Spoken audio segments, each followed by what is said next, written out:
Hi guys, we're going to talk about volume again, but this time we're going to talk about cylinders, cones, and spheres. Okay, so let's take a look at the first one, volume of a cylinder. So here's my formula, pi r squared h. So you can push the pi key on any calculator or you can just use 3.14. So for today I'll use 3.14 because I figure that's easier for you. Okay. So V is for volume, R is for radius. So if you take a look at the picture, the radius is halfway across the circle at the bottom, and the height is how tall your object is. Okay, so we're going to use those two numbers and answer this question to my right. So it's V equals pi, we're going to use 3.14. The radius, so now with this shape, I have the diameter. I have all the way across. So when you talk about the radius, we only want to go halfway across. So half of 10 would be 5. So that's something you're going to have to look for because we're not using the 10, we're using the 5. So pi 5 squared times h. The height in this case is 21.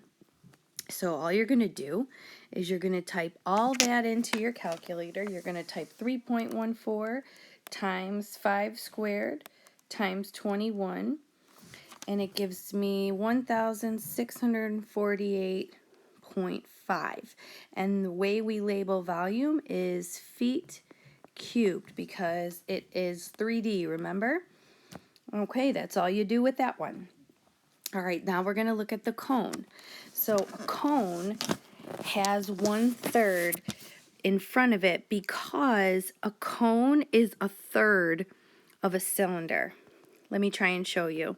So if I put a cone right here and I put a cone right here, so when I put it all together, this makes one giant cylinder.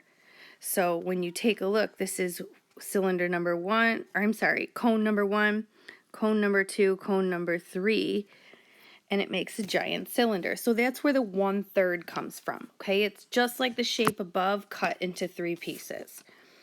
Okay, so in this case, so we're going to do volume equals 1/3 pi, so I'm going to use 3.14, r squared again, so in this case, halfway across is actually 3, so we're going to use 3 squared, and the height is 8. So times 8. So we're going to type all that into our calculator. You know, to type a fraction, you use ABC, or you can type 1 divided by 3. Okay, and you're going to do times 3.14 times 3 squared times 8.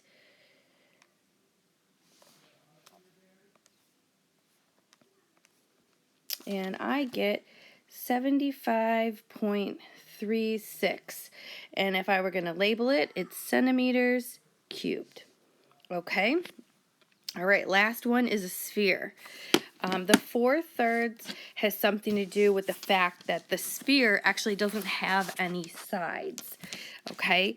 It's a very long, worked out formula. So the one thing I want you to notice is there's no height. The only thing we know is the radius. Okay? And instead of squaring it, it's cubed this time. Okay, so my formula is 4/3 pi r cubed. So in this case, r is 9. So I'm going to put 9 cubed. So 9 to the 3rd power. So I'm going to type that in my calculator. If you don't know how to type 9/3, you can type 9 times 9 times 9. So 4/3 times 3.14 times 9 times 9 times 9. I got 3,052.08, and it's centimeters cubed. So guys, really all you have to do is look at the formula I gave you, look at your picture, match it to the formula, and plug in a number.